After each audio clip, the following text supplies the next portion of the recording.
Literary forms and terms का आज हम 6 नंबर लेक्चर स्टार्ट करें। और ये जो लेक्चर है ये सोललिकी पे है, जो बहुत छोटा सा पॉइंट है, लेकिन एक क्वेश्चन बन जाता है इसके ऊपर। और वो क्वेश्चन जो होता है वो कहीं ना कहीं ड्रामेटिक मोनोलॉग, सोललिकी और एसाइड, ये जो 3 चीजें हैं, इनका कंपैरिजन और इन्हें बहुत अच्छे से समझना जरूरी है। और वो एक ही क्वेश्चन होता है जो ज्यादातर आ जाता है, उसे मैं आपको बताऊंगा सोललिकी को जब समझाऊंगा। जैसे हम लिटरेरी फॉर्म्स होती है हमारी, तो लिटरेरी फॉर्म्स में तो हमारे पोइट्री, प्रोज, ये ड्रामे सब आ जाते हैं। लेकिन सोलिलिकी क्या है? तो ये लिटरेचर की फॉर्म ना होके जो फॉर्म होती है लिटरेचर की, जैसे सपोज करो ड्रामा है, लिटरेचर की एक फॉर्म है, तो ड्रामे के अंदर ये एक डिवाइस है जो जोड़ी जाती है। तो एक तरीके से ये लिटरेरी डिवाइस में ही आता है पॉइंट। और सोलिलिकी क्या है, कहाँ यूज की जाती है, इसके क्या फायदे हैं, क्यों एक ड्रामेटिस्ट इसे अपने ड्रामे के अंदर जोड़ता है, तो उसके ऊपर आज बात करेंगे। तो सोललिकी पे हम क्वेश्चन उठाते हैं। 147 नंबर क्वेश्चन है इसका। इससे पहले क्वेश्चनों में मैंने लिटरेरी फॉर्म्स एंड टर्म्स के और जो पार्ट है वो सब कराए हैं, और अब 147 से स्टार्ट करेंगे। सोललिकी जैसे नाम से ही पता लग रहा है, सोलो से मतलब एक होता है ना, और लेक जो लोक जो होता है, वो होता है वार्तालाप करना, बोलना। तो सोललिकी मतलब एक व्यक्ति का बोलना है। एक ये पता लगता है कि भाई जहां एक व्यक्ति बोल रहा है। अब एक व्यक्ति तो ड्रामेटिक मोनोलॉग में भी बोलता है, फिर वही बात आएगी कि वो ड्रामेटिक मोनोलॉग की तरह भी तो हो सकता है। लेकिन दोनों का अंतर समझ लेना। अगर एक कॉमन सी भाषा में मैं कहूं, तो सोललिकी एक तरीके से अपने आप में बड़बड़ाना है। एक नॉर्मल, अगर मैं आपको वैसे ही एक देसी भाषा में समझाने लगूं कि बड़बड़ाना है, मैं कमरे के अंदर हूं, कोई नहीं है, और मैं अपने आप से बड़बड़ा रहा हूं। वहां ना कोई सुनने वाला बैठा है ना कोई है। जब मैं बड़बड़ाऊंगा या मैं बोलूंगा, एकांत में मैं बात करूंगा, अपने आप से ही बोलूंगा, मतलब एकांत है तो कोई और तो व्यक्ति है नहीं। तो जब मैं उसमें बात करूंगा, वो बात कोई सुनने वाला वहां कोई है नहीं, समझने वाला कोई नहीं है, और मैं अपने आप में ही बड़बड़ा रहा हूं। लेकिन ऑडियंस जो है, जो स्पेक्टेटर्स है, दर्शक है ड्रामे के, फिल्मों में आप देखते होंगे कि कोई कैरेक्टर है वो अपने आप में बात कर रहा है, लेकिन कोई सुनने वाला वहां नहीं होता। लेकिन जो ऑडियंस है वो तो सुनती है, भाई ऑडियंस के सामने तो आएगा, लिसनर नहीं होता एट प्रेजेंट वहां पर। तो यहां पर लिसनर की एब्सेंट है। लेकिन ड्रामेटिक मोनोलॉग में लिसनर की प्रेजेंस है, वो वहां प्रेजेंट है, और वो सुनता है लेकिन टोकता नहीं। ये अंतर है दोनों में। और ड्रामेटिक मोनोलॉग काफी लंबा हो जाता है, सोलिलिकी की इतनी बड़ी नहीं होती। कई सोलिलिकी की बड़ी विलियम शेक्सपियर ने यूज करी है, लेकिन इतनी भी नहीं होती। ड्रामेटिक मोनोलॉग तो पूरी एक पोएम हो जाती है, लेंथ। तो यहां पर अब क्वेश्चनों को देख लेते हैं one by one. 147 number question है, when a person speaks to himself, जब व्यक्ति अपने आप से ही बात करता है, and there is no listener is called soliloquy, कोई लिसनर नहीं होता। यही क्वेश्चन इसका इंपॉर्टेंट है। और इसमें ये जो पेज है ना, लिसनर है, लिसनर नहीं है, लिसनर बोल रहा है, नहीं बोल रहा है, यही है बस पेज ड्रामेटिक मोनोलॉग में। और इसके डिफरेंस को कर लेना। ड्रामेटिक मोनोलॉग के अंदर लिसनर होता है, लेकिन टोकता नहीं है, बोलता नहीं है, साइलेंट है। इसके अंदर लिसनर होता ही नहीं है, तो बोलेगा कहां से? तो अकेला कैरेक्टर होता है, चाहे वो हीरो हो चाहे विलन हो, उससे कोई मतलब नहीं है। कोई भी हो सकता है, हीरोइन हो सकती है। ड्रामा जब चलता रहता है, आप ध्यान करो, आपने इतनी सारी फिल्में देखी होंगी, ये ड्रामे यही है ना, फिल्म है। मूवीज में आपने देखा होगा कि कुछ हीरो जो होते हैं, या विलन हो सकते हैं, या हीरोइन हो सकती है, या कोई और कैरेक्टर हो सकता है, वो अ, अपने अंदर अंदर बड़बड़ाता है, वो बोलता है। कभी कभी वो बोलते भी नहीं है, एक आवाज आती रहती है उसी के मन की। कभी कभी आपने देखा होगा फिल्मों में कि वो जैसे मिरर के सामने है, तो मिरर में से उसका चेहरा दिखाई देता है, और फिर वे दोनों मतलब वो बोलता है, आपस में बड़बड़ाते हैं। वो भी वही बात है। या कभी कभी ऐसे एक जैसे एक प्रेत आत्मा सी उसका ही चेहरा आ जाता है सामने, और वो उससे बोलने लग जाता है। ये कैरेक्टर इस तरीके से मतलब दिखाया जाता है, उसके अंदर जो चल रहा होता है उस समय, उसे वो बोल देता है वहां पे। और उसके बोलने का कारण क्या है, इस पे जरूरत थोड़ा सा ध्यान देना। कभी कभी कुछ ऐसे इंसिडेंट होते हैं कि जो ड्रामेटिस्ट होता है, जो लिखने वाला है, या आप यहां कह सकते हो डायरेक्टर जो मूवी बनाता है, उसे कोई ऐसी सिचुएशन होती है कि जब वो कहानी चलती रहती है, ड्रामा चलता रहता है, तो वो ये बताने की कोशिश करता है, मतलब उसे ये लगता है कि इस मेरे इस करेक्टर के अंदर ये वाली बात चल रही है। और ये बात वो कैरेक्टर वहां किसी को नहीं बताएगा, लेकिन उसे पता लग गया। सपोज करो, एक एग्जांपल ले लेते हैं हेमलेट का। हेमलेट को ये पता लग गया कि भाई मेरे पिता को मेरे चाचा ने मारा है। तो उसका पिता कौन था? किंग हेमलेट था। और उसे क्लेडियस ने मारा है, उसे ये पता लग गया। और मेरी मदर जो है गर्ट्रूड, ये भी शायद उसमें पार्टिसिपेट करा इसने भी। अब उसे ये बात पता लग गई। अब वो या तो उसे जो ये बात पता लग गई, अब उसके मन में इस बात को लेके क्या चल रहा है। हमारे जो ऑडियंस है, मतलब हम तुम जो है जो उस ड्रामे को देख रहे हैं, अगर हमें ये पता लगा, अगर मान लिया हम यूं ही देख रहे हैं और आया हेमलेट और उसने तुरंत ही एक ड्रामा बनाया, और जिसमें प्ले के अंदर प्ले चलाया था ना, द मर्डर ऑफ गोंजागो उसके अंदर था, जिसे हम माउस ट्रैप कहते हैं। तो माउस ट्रैप उसने एक प्ले बनाया उसके अंदर, कि भाई मैं ऐसा ही जैसे मेरे पिता के साथ हुआ था, मैं बिल्कुल ऐसा एक ड्रामा प्ले करूंगा, और फिर मैं देखूंगा अपने चाचा की तरफ को कि कुछ असर पड़ रहा है इस प्ले को देख करके। अपनी माँ की तरफ को देखता रहूंगा, उधर तो प्ले चलता रहेगा। और उस प्ले में क्या होता रहेगा, बिल्कुल जैसे कान में जहर डाल करके मेरे चाचा ने मेरे पिता को मारा था, उसे तो बता दिया था ना उसने, उसके पिता ने बता दिया था, वो घोस्ट के रूप में आए थे। तो वो विश्वास नहीं करता, फिर कभी कर लेता है, फिर सोचता है क्या है। तो वो उस प्ले को क्रिएट कराता है वहां पे, कि मैं ऐसा ही एक ड्रामा दरबार में करवा दूं। और मेरा चाचा जो राजा बन चुका है क्लेडियस, वो उस ड्रामे को देखेगा, मतलब वो जो प्ले होता रहेगा स्टेज पे, और मेरी माँ भी देखेगी। जब बिल्कुल सेम चीज वहां दिखाई देगी, मर्डर ऑफ गोंजेगो, गोंजेगो जो था वो किंग किंग हेमलेट की तरह बनाया, कि मुझे मर्डर होते हुए देखेंगे, और ऐसे ही देखेंगे जैसे उसका भी भाई दिखा दिया उसमें, गोंजेगो का उसका भाई उसे मार रहा है, बिल्कुल ऐसे जैसे कि इसके चाचा ने क्लेडियस ने मारा था। तो हेमलेट ये कहता है कि उधर प्ले चलेगा, और मैं अपने चाचा और माँ को देखूंगा कि जब वो हो रहा है उनके फेशियल एक्सप्रेशन क्या है, क्या इनके दिमाग में ये है। अगर भाई फेशियल एक्सप्रेशन अगर थोड़े से बिगड़ गए, तो शक हो जाएगा मुझे कि हाँ भाई यही है, और हुआ भी ऐसा ही फिर उसमें ड्रामे में। तो ड्रामा जो था वो प्ले के अंदर, प्ले विद इन प्ले बोला जाता है उसे, या उसे माउस ट्रैप कहते हैं। चूहे को पकड़ने के लिए ट्रैप बनाया था इसने, हेमलेट ने। अब ये काम कर रहा है, ऐसा हो रहा है, ड्रामा इसलिए कर रहा है, इसके अंदर ये चल रहा है। ऑडियंस को देखने में तब मजा आता है, अगर उसे ये पता लग जाए कि हेमलेट को पता लग चुका है और हेमलेट ऐसे करने जा रहा है। तो फिर हम उसी तरीके से उसे देखते हैं कि अच्छा हेमलेट के अंदर ये बात चल रही है। तो उसके लिए क्या होता है, हेमलेट किसी से बताएगा तो है नहीं, हेमलेट खुद बड़बड़ाता है अपने अंदर। और वो इसलिए बड़बड़ाता है, केवल उसका एक ही मकसद होता है कि जो देखने वाले हैं उन्हें पता लग जाए कि मेरे अंदर क्या चल रहा है। तो जो देखने वाले दर्शक है, फिर इस ड्रामे को, मेरी सोलेलिकी को सुनने के बाद में, अब उनके देखने का नजरिया चेंज हो जाएगा, और उन्हें मजा आने लगेगा। जैसे कभी कभी कोई कैरेक्टर ये कहता है कि अरे अब मैं ऐसे करूंगा, तब देखता हूं कि कैसे होगा। तो अब सबको पता लग गया, अच्छा ये ऐसा कर रहा है, जानबूझ के कर रहा है ये तो ऐसा। तो जो देखने वाले हैं, अब उनका नजरिया देखने का चेंज हो गया, अरे ये जान के कर रहा है ऐसा। और कुछ मूवी में उसे सस्पेंस रखते हैं, बाद में पता लगता है अरे ये तो ऐसे कर रहा था। कुछ में पहले ही बता देते हैं। तो हमें इस तरीके से तैयार करना, हमें से मतलब है ऑडियंस को, स्पेक्टेटर्स को, दर्शकों को तैयार करना, ये कला है एक अच्छे ड्रामेटिस्ट की, या एक अच्छे डायरेक्टर की। कि भाई यहां पे मैं ऑडियंस को बता देना चाहता हूं कि हेमलेट के मन में ये है। जहां उसका मन होता है बताने का, तो वो बताने का तरीका या तो कैरेक्टर किसी दूसरे कैरेक्टर को बताए, तब हमें पता लगेगा। अब कैरेक्टर को ये बात बताने की नहीं है दूसरे को, तो उसकी सोलेलिकी कराई जाती है। और वो सोलेलिकी से वहां पर बैठे हुए दर्शकों को पता लग जाता है, और वहां जो अंदर कैरेक्टर है उनमें किसी को पता भी नहीं है, और हमें पता भी लग गया। तो ये सोलेलिकी का एक तरीका है, और इसीलिए ये डाली जाती है ड्रामे के अंदर। और ये विलियम शेक्सपियर ने दुनिया भर की डाली, और सबसे ज्यादा हेमलेट में डाली है। उसमें वो जो सोलेलिकी है उसकी बड़ी फेमस रही है, टू बी और नॉट टू बी। जब उसे पता लग जाता है ना ये सब कि अरे मेरे चाचा ने मार दिया भाई मेरा तो पिता, या मेरी माँ भी बताओ इसमें शरीक थी, तो तब वो सोलेलिकी उसकी वो चल। तो तब उसने कहता टू बी और नॉट टू बी, अब क्या करूं, मर जाऊं या ना मरूं, मतलब उसके ऊपर है। तो मारने के लिए नहीं है, टू बी और नॉट टू बी, मैं करूं या ना करूं, मतलब वो परेशान होता है इस चीज को लेकर के, और पागल से पागलों वाली हरकत करने लग जाता है। तो वो तब हमें सब जो दर्शक होते हैं उन्हें समझ में बात आती है कि भाई ये मरने को भी सोच रहा है, मतलब देखो इसकी हालत ऐसी होगी।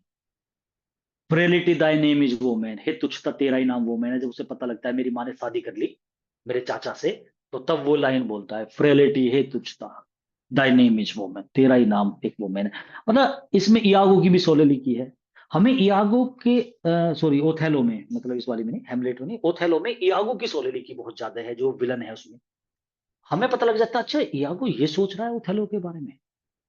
इयागो उसे कहता है कि ठीक है भाई, ओथेलो से ये कहता है कि तुम एक काम करो। जो कैसियो है, जब उसकी नौकरी, अब खुद ही तो करवाता है, उसकी नौकरी हटवाता है। और फिर इससे ओथेलो से कहता है कि भाई ऐसा है कि देख लेना, डेस्डेमोना इसकी सिफारिश करेगी तुमसे नौकरी पे रखने के लिए, ये बोलता है, क्योंकि वो इससे लव करती है। अब ओथेलो को तो ये बात हजम नहीं होती, और फिर जाके डेस्टिमोना से कह देता है, नहीं सॉरी, कैसियो से कह देता है कि तुम, अगर तुम्हें नौकरी चाहिए ना तो एक ही तरीका है। अब ओथेलो तो तुमसे बहुत नाराज है, तुम एक काम करो, तुम डेस्डिमोना से अगर सिफारिश कर दो, डेस्डिमोना से अभी अभी शादी हुई है ओथेलो की, वो उसकी बात को बिल्कुल नहीं नकारेगा। तुम एक बार उससे कह दो, डेस्डिमोना से, वो जरूर तुम्हारी सिफारिश करेगी भाई, वो तुम्हें अच्छी तरह से जानती है कि तुम अच्छे व्यक्ति हो, और वो उससे कह देगी ओथेलो, और ओथेलो के कान में जहर पहले ही भर दिया था, देख लेना वो करेगी सिफारिश। फिर उससे कह देता है, वो ऐसे ही करता है। और जब ये उससे ये कहता है तब उसकी सोलेली किया, तब वो हम ऑडियंस को, सबको, स्पेक्टेटर्स जो है, हम दर्शकों को, सबको पता लगता है कि अच्छा ये चाह रहा है। तो वो कहता है कि who says that I am a villain, कौन कहता है मैं विलन हूं, मैंने तो काम ठीक करा है ना, भाई मैं उसकी नौकरी के लिए तो कर रहा हूँ। लेकिन धीरे धीरे ये जहर ऐसा फैलेगा, अब ये पता लगता है, अरे ये तो ये चाह रहा है, इसका मतलब। तो मतलब सोलह के बड़े फायदे होते हैं। एक तरीके से जो दर्शक होते हैं, उन्हें पहले ही ये पता लग जाता है कि अच्छा इस इंसान के अंदर ये वाली बात चल रही है, फिर हमारा नजरिया उस चीज को आगे को देखने का उसी तरीके का हो जाता है। और बड़ा अंतर है ड्रामेटिक मोनोलॉग और सोलोलिकी में, कि दोनों में बहुत बड़ा अंतर ये होता है, ड्रामेटिक मोनोलॉग में लिसनर होते, एक तो वो पोएट्री है, ये प्रोज में आता है। दूसरा, वो मतलब प्रोज से मतलब ड्रामे में आता है, और वो खुद पोयम का पार्ट होता है, जो वो तो खुद पोयम है ड्रामेटिक मोनोलॉग। और दूसरा ये है कि वहां एक्शन नहीं होते, यहाँ एक्शन भी होते हैं। वहां एक ही व्यक्ति होता है, और वो जो बोलता है ड्रामेटिक मोनोलॉग में, एक व्यक्ति वो बात करता है, लिसनर होते जरूर है लेकिन वे इंटरप्ट नहीं करते। सोलोलिकी में लिसनर होते नहीं है, यही बात बार बार बोल रहा हूं मैं। 147 नंबर क्वेश्चन है, when a person speaks to himself and there is no listener is called soliloquy. Soliloquy is used in drama, ये ड्रामे में होती है एक्सपोज करने के लिए, अंदर की भावनाओं और विचारों की, कैरेक्टर के अंदर क्या चल रहा है, उस बात को एक्सपोज करने के लिए ये ड्रामे के अंदर डाली जाती है, और एक्सपोज हो जाती है, और जो ऑडियंस है उसे समझाने के लिए कि अच्छा ये चल रहा है। By the help of soliloquy, audience को पता लग जाता है द रियल एक्टिविटीज जो है, जो चल रही है कैरेक्टर के हर्ट में, उसका ऑडियंस को पता चल जाता है, अच्छा ये बात चल रही है इसके अंदर, अच्छा ये अब ये करेगा।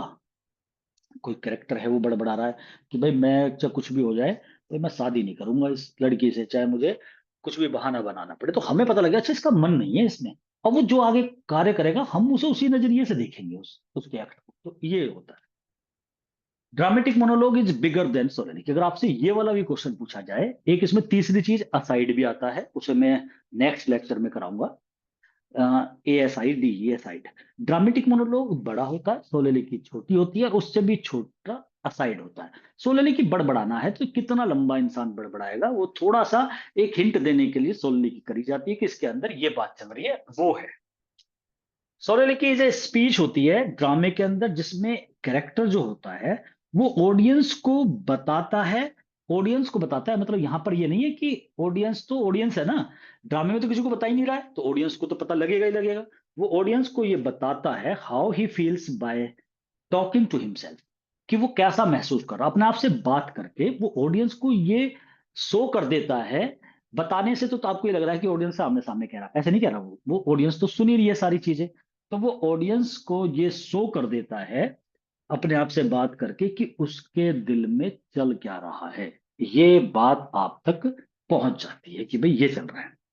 The soliloquy gives the audience insight into the character's personality, character की जो पर्सनैलिटी है, जो भी कैरेक्टर सोलिलिकी दे रहा है, उसकी पर्सनैलिटी मतलब उसकी निजी जो लाइफ है, उसके अंदर ऑडियंस इंसाइट कर लेती है, अंतर्दृष्टि, अंतर तक झांक ले जाती है कि अच्छा इसके अंदर ये चल रहा है।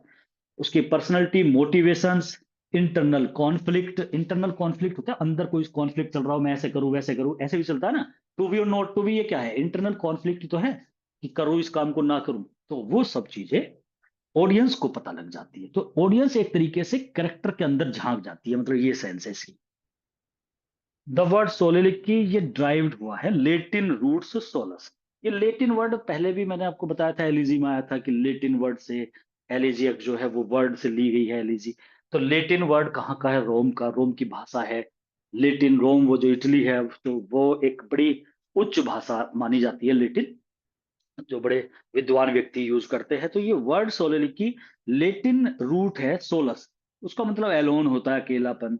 एंड द वर्ड लोकी, लोकी जो है उसका मतलब स्पीक होता है। तो सोलिलिकी का मतलब हो गया ए टॉकिंग टू वंस, अपने आप से बात करना। Soliloquy in play is a great dramatic technique. ड्रामे के अंदर ये एक बहुत महान ड्रामेटिक टेक्निक है। यह टूल है दैट इंटेंट्स, जो इरादा करता है to reveal the inner workings of the character. ये वो टूल है जो, जिसका इरादा होता है, क्या इरादा होता है, रिवील माने प्रकट करता है अंदर क्या चल रहा है कैरेक्टर के अंदर, इनर वर्किंग कैरेक्टर की। बार बार खैर वही रिपीट हो रही है चीजें।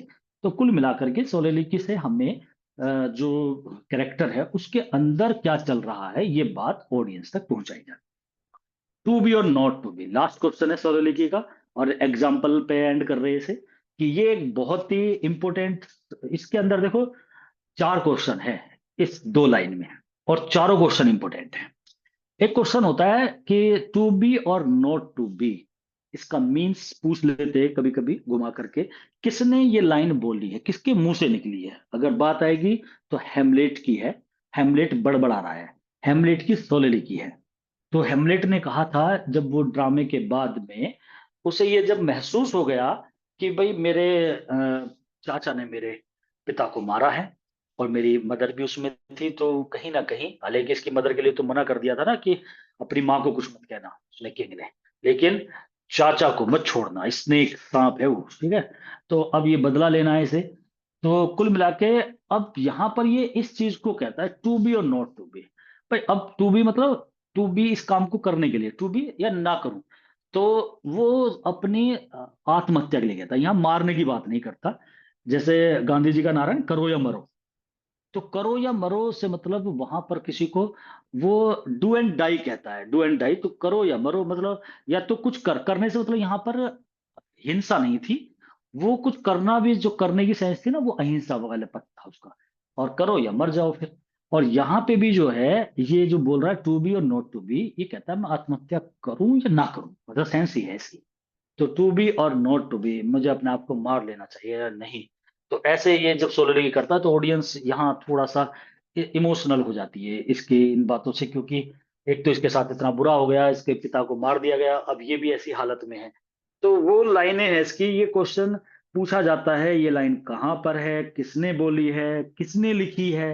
शेक्सपियर ने लिखी है, हेमलेट ने बोली है, कौन से प्ले में बोली गई है, हेमलेट में बोली गई है। और ये भी क्वेश्चन पूछा गया, इसीलिए इसमें मुझे लिखना पड़ा कि कौन से एक्ट और कौन से सीन में है। तो ये भी आप याद रख लेना, एक्ट थर्ड के सीन फर्स्ट की लाइन है।